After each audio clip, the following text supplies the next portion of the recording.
The painting had hung in my living room for 18 months. A small impressionist landscape that caught the morning light perfectly through my apartment's east-facing window. To most people it looked like a pleasant but unremarkable piece. Soft brushstrokes depicting a garden path lined with water lilies, the kind of thing you might find at an upscale hotel or a doctor's office. To me it represented something much more significant. My first major acquisition as a professional art dealer. Dad had been eyeing it skeptically for months during his monthly check-in visits, which had become increasingly frequent since I'd quit my job at the marketing firm 2 years ago to start my own gallery business. "Madison, honey," he'd said during his last visit, gesturing at the painting with his coffee mug, "I don't understand your taste in art. This looks like something a college student would hang in their dorm room." I just smiled and changed the subject, the way I'd learned to do whenever Dad shared his opinions about my life choices. There was no point in explaining that the college dorm painting was actually an early Claude Monet, part of his lesser-known garden series, or that I'd acquired it through a private estate sale for significantly less than its auction value. Dad preferred his art obvious and expensive-looking, large abstracts with bold colors and thick frames, the kind that announced their importance from across a room. Subtlety wasn't his strong suit, whether in art or in life. "I think it's pretty," I'd said simply, which had earned me another lecture about investing in quality pieces that hold their value. Now, on a rainy Thursday afternoon in March, Dad stood in my living room again, but this time he wasn't just criticizing my decor. He was removing it. "Madison, you won't even miss this thing," he announced, carefully lifting the small canvas from its hook on the wall. "It's been sitting here gathering dust while I've been looking for something to brighten up the office." "It hasn't been gathering dust, Dad. I look at it every morning." "That's exactly the problem," he continued, wrapping the painting in the blanket he'd brought from his car. "You're wasting your time staring at mediocre art when you should be focused on building a real career." My brother Kevin laughed from his position on my couch, where he'd been scrolling through his phone while Dad conducted this latest intervention. "Come on, Madison. Dad's doing you a favor. That thing screams, 'I shop at Target Home Goods.'" Mom, who had been quietly examining my bookshelf, turned around with her diplomatic smile. "Sweetheart, your father's office could really use some personality. And it's not like you paid much for it, right?" "Actually, I'd paid $180,000 for it, but they didn't need to know that. They also didn't need to know that I'd had it authenticated by 3 separate experts, or that similar pieces from Monet's private garden series had sold at auction for between $2.80 and $4.2 million. "It's fine," I said, watching Dad bundle up what was essentially a small fortune in 19th century French Impressionism. "Take it. See." Dad beamed, clearly pleased with what he interpreted as my cooperation. "This is exactly what I've been trying to tell you, Madison. You need to stop getting attached to things that don't matter and start focusing on what does." Kevin looked up from his phone. "Plus, Dad's office gets way more foot traffic than your apartment. More people will actually see it there." "That's true," I agreed. What I didn't mention was that Dad's office, Richardson Construction's headquarters downtown, also had significantly more security cameras, better insurance coverage, and a much higher likelihood of attracting attention from people who might actually recognize what they were looking at. "I still don't understand why you quit a perfectly good marketing job to play around with art," Mom said, settling back into her familiar role as the family's voice of practical concern. "The gallery business is so unstable. How are you even paying rent?" This was a question they'd been asking in various forms for 2 years, and I'd learned that any answer I gave would either be dismissed as unrealistic or criticized as insufficient. So I'd stopped giving detailed answers. "I'm managing fine." "Managing fine isn't thriving," Dad said, tucking the wrapped painting under his arm like a rolled-up poster. "When I was your age, I was already expanding the construction business. I had employees, overhead, real responsibility." "Richardson Construction is very impressive," I said, which was true. Dad had built his company from a 2-man operation to one of the most successful commercial contractors in the state. He employed 47 people and had an excellent reputation for quality work and fair dealing. He also had absolutely no appreciation for any form of success that didn't look exactly like his own. "The point is," Dad continued, heading toward the door, "you need to think bigger, Madison. This art dealer fantasy is just postponing real adulthood." "Art dealer fantasy," I repeated. "You know what I mean." running a proper business, having employees, contributing to the economy in a meaningful way. I walked them to the elevator, listening to Dad explain how the painting would add some class to his office conference room, where it would be seen by people who actually understand quality. "Just promise me you'll think about what we discussed," Mom said as the elevator doors opened.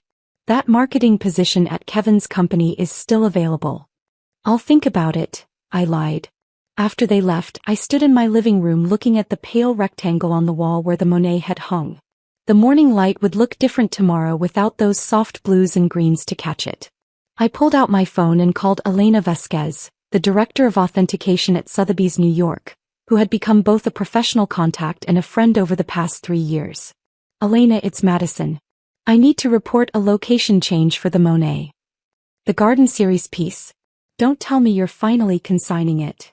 "Not exactly. My father just borrowed it for his office. He thinks it's worthless." Elena's laugh was sharp and delighted. "Your father took a $3 million Monet because he thinks it's worthless? He called it a college dorm room decoration. Madison, you have to be kidding me." "I wish I were." "He wrapped it in a blanket and carried it out like a rolled-up movie poster." "Where did he take it?" "His construction company offices downtown. Richardson Construction on 5th Street. The same father who keeps telling you to get a real job." "The very same." Elena was quiet for a moment and I could practically hear her calculating possibilities. "Madison, this could be educational for him." I was thinking the same thing. "How attached are you to maintaining family peace?" I looked at the empty wall again, thinking about 2 years of interventions and lectures about my unsustainable lifestyle. "Not as attached as I used to be." "Good. Because I have an idea." Elena's plan was elegant in its simplicity. As the authentication director, she maintained relationships with insurance companies, galleries, and private collectors around the world. Part of her job involved tracking the location and status of significant pieces, particularly those that might be at risk of theft or damage. "I'll call his office tomorrow morning," she explained. "I'll say we've been tracking the location of a missing Monet, and our records show it may have been moved to their building." "Will that work?" "Madison, when Sotheby's calls about a missing $3 million painting, people take it very seriously. Especially when we mention potential legal liability." The next morning I was at my own gallery, a small but well-appointed space in the arts district that specialized in 19th and early 20th century European works, when my phone rang. It was Dad and he sounded confused. "Madison, honey, something very strange happened this morning." "What kind of strange?" "Someone from Sotheby's auction house called the office asking about a painting. They seem to think we had some valuable piece that belongs to them." I tried to keep my voice neutral. "That does sound strange." The woman was very insistent. She said they were tracking a Monet, like the famous painter, and that it might be in our building. "A Monet? That is weird." I told her we didn't have anything like that. "I mean, the only painting in my office is that little landscape I got from you yesterday, and that's obviously not worth anything." "Obviously." "But Madison, here's the really strange part." She described the painting perfectly. The garden path, the water lilies, even the size of the frame. I felt my pulse quicken. "Really? She's insisting on sending someone over to look at it. Some kind of authentication expert." I tried to explain that it was just a cheap decoration, but she got very serious about potential legal liability and stolen property recovery. "That sounds concerning." "It is concerning." "Madison, where exactly did you get that painting?" This was the moment I'd been anticipating. "I bought it at an estate sale in Connecticut." "An estate sale?" "Madison, what if it was stolen? What if the people running the sale didn't have the right to sell it?" "Dad, I'm sure it's fine." "How can you be sure? Do you have paperwork? Proof of ownership?" Actually, I had extensive paperwork. Authentication certificates, provenance documentation, insurance appraisals, and a clear chain of title going back to Monet's original sale to a private collector in 1891. But Dad didn't need to know that yet. "I have some receipts." "Receipts?" "Madison, if this is really a stolen Monet, I could be charged with possession of stolen property. My business, my reputation, everything could be ruined." The panic in his voice was genuine and I felt a small stab of guilt. But then I remembered his lecture about worthless art and meaningful contributions to the economy. Dad, I'm sure it's just a misunderstanding. A misunderstanding? Madison, Sotheby's doesn't make mistakes about $3 million paintings. $3 million? That's what the woman said it was worth. $3 million, Madison. And I've got it hanging in my conference room like it's a calendar picture. I could hear voices in the background. His office staff, probably wondering why their normally composed boss was having a meltdown about wall art. Dad, maybe you should call me back after you talk to the authentication expert. Authentication expert? Madison, they're not just sending an expert, they're sending security. She said that when valuable artwork is potentially at risk, they take appropriate precautions to protect the asset. That makes sense. Makes sense. Madison, I've got security guards coming to my office because of a painting you bought at a yard sale. Estate sale. Whatever. The point is, I could be in serious trouble here. An hour later, my phone rang again. This time Dad's voice was completely different. Quiet, almost strangled. Madison, we need to talk. What happened? The people from Sotheby's just left. And you need to come to my office. Right now. Dad, I'm at the gallery. Madison. His voice had a quality I'd never heard before. Come to my office. Now. 20 minutes later, I walked into Richardson Construction to find Dad sitting in his conference room, staring at the small landscape painting that now sat on the table like evidence in a criminal trial. Elena Vasquez was sitting across from him, along with a man in a dark suit who I assumed was the security specialist she'd mentioned. Madison, Elena stood up with a professional smile. Thank you for coming. I'm Elena Vasquez from Sotheby's. We spoke on the phone yesterday. Of course. Has there been some kind of mix-up? Actually, no mix-up at all. We've confirmed that this is indeed Garden Path at Giverny, a 1890 Claude Monet from his private garden series. Quite a remarkable piece. Dad was staring at me with an expression I couldn't quite read. Madison, sit down. I sat. Ms. Vasquez has been explaining some things to me, Dad continued. About this painting, about its value, about how someone would go about acquiring such a piece. It's quite fascinating actually, Elena said, settling back into her chair. This particular work was sold at a private estate auction 18 months ago. The consignor was very selective about potential buyers. They wanted to ensure the piece went to someone who would truly appreciate its significance. 18 months ago, Dad repeated slowly. Yes. To a private collector who specializes in late 19th century French Impressionism. Someone with extensive knowledge of Monet's work and access to the kind of capital required for such acquisitions. The man in the suit, who Elena introduced as James Morrison from their security division, opened a tablet and showed us an image of the painting alongside several documents. The sale price was $180,000, he said, significantly below market value due to the estate's desire for a quick, private transaction. Current auction estimate would be between $2.80 and $4.2 million. Dad looked at me. Madison, did you pay $180,000 for this painting? The question hung in the air like smoke. I could lie, continue the charade that had somehow spiraled into this elaborate production. Or I could tell the truth and deal with the consequences. Yes. You paid $180,000. Yes. Madison, where did you get $180,000? I looked at Elena, who gave me an almost imperceptible nod of encouragement. From my business, Dad. From the gallery.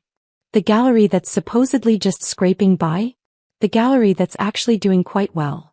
Dad was quiet for a long moment, processing. Then he looked at Elena. Miss Vasquez, I'm confused about something. If Madison owns this painting legitimately, why did you call about it being stolen? Elena's expression didn't change. Mr. Richardson, we never said the painting was stolen. We said we were tracking the location of a significant piece, which is standard practice for works of this value. When high-value art changes location, especially without notice, it raises flags in our security protocols. But you mentioned legal liability, which exists whenever someone handles artwork of this value without proper insurance and security measures. Your daughter, as the owner, has the legal right to place the piece wherever she chooses. But as a business owner, you'd want to be aware of the liability implications of housing a $3 million asset. Dad turned to me slowly. So you let me take a $3 million painting to hang in my conference room. I tried to tell you it was valuable, but you said it was worthless. Madison, there's a difference between valuable and worth $3 million. Is there? Because yesterday you told me I needed to stop getting attached to things that don't matter and focus on what does.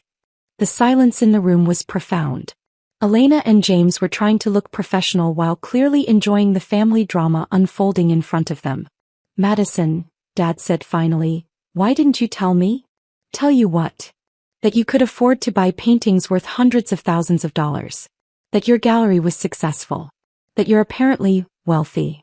I looked around the conference room, at the awards on the walls celebrating Richardson Construction's achievements, at the photos of Dad with mayor and city council members, at the evidence of everything he'd built and was proud of.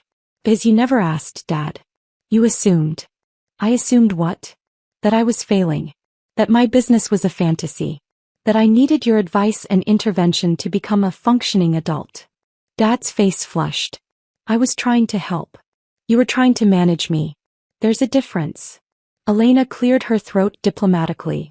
Perhaps we should discuss the practical matters. Mr. Richardson, the painting is currently uninsured and unprotected in your office. If something were to happen to it, how much insurance would I need? Dad asked weakly. For a piece of this value? Probably $150,000 annually in premiums, plus enhanced security systems, climate control and restricted access protocols. Dad looked at the small landscape as if it had personally betrayed him. For something that looks like a college dorm room decoration? I supplied. He had the grace to wince. Madison, I owe you an apology. For which part? All of it. For dismissing your work, for taking your painting, for assuming you didn't know what you were doing. James Morrison spoke up. If I may, we do need to resolve the location issue today. The piece should either be returned to its properly insured location, or we need to arrange temporary coverage for its current placement. Take it back, Dad said immediately. Madison, please take it back to your apartment. I can't handle having something that valuable just sitting in my conference room. I looked at the painting, then at Dad's stricken expression. Actually, I have a better idea. Everyone looked at me expectantly. Elena, what would it cost to properly display this piece at my gallery for, say, 6 months?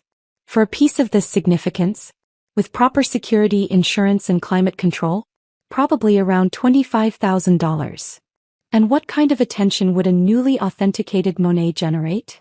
Elena's smile was sharp and professional. Considerable attention. Press coverage, collector interest, tourism.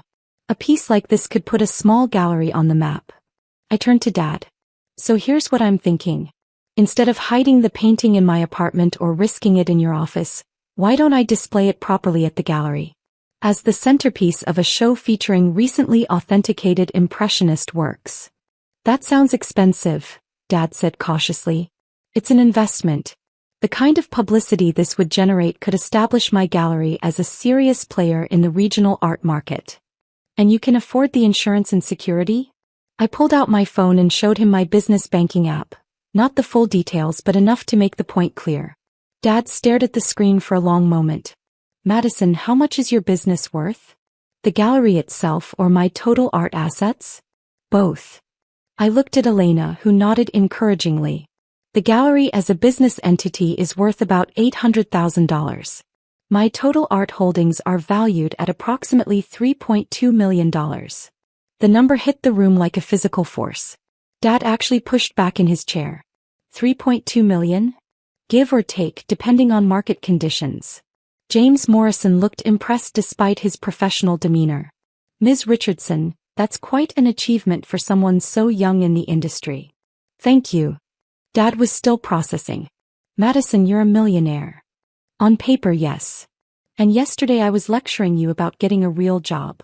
Yesterday you were trying to help me based on what you thought you knew about my situation. Elena stood up, clearly sensing that the family discussion needed privacy. Why don't James and I give you some time to talk? We can handle the paperwork for the authentication and discuss display options later. After they left, Dad and I sat in his conference room looking at the small painting that had somehow blown up both our assumptions about each other. Madison, I feel like an idiot. You're not an idiot. You just didn't have all the information. I should have asked more questions instead of making assumptions. Probably. And I definitely shouldn't have taken your painting without asking what it was really worth. Definitely not. Dad managed a weak smile. So what happens now? Now we figure out how to have a relationship based on who we actually are instead of who we think we should be. Can you forgive me for underestimating you so badly? I looked at him, at the successful business owner who'd been so worried about his struggling daughter that he'd convinced himself she needed constant guidance and intervention. The irony wasn't lost on me that his concern had been motivated by love, even if it had been expressed as criticism. Dad, there's nothing to forgive.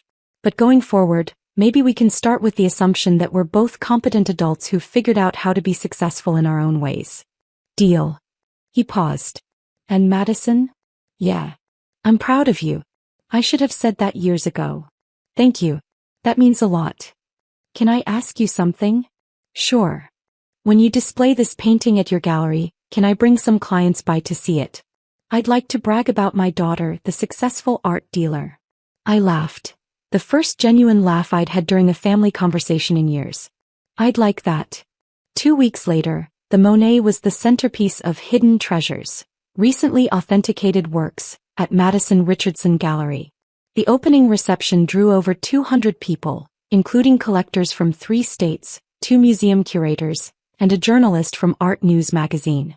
Dad brought 12 of his biggest clients and spent the entire evening telling anyone who would listen about his daughter's expertise in 19th-century French Impressionism. The painting sold 3 days later to a private collector for $3.4 million. But the best part wasn't the sale. It was watching Dad finally understand that sometimes the things that look worthless to one person are priceless to someone who knows how to see their real value.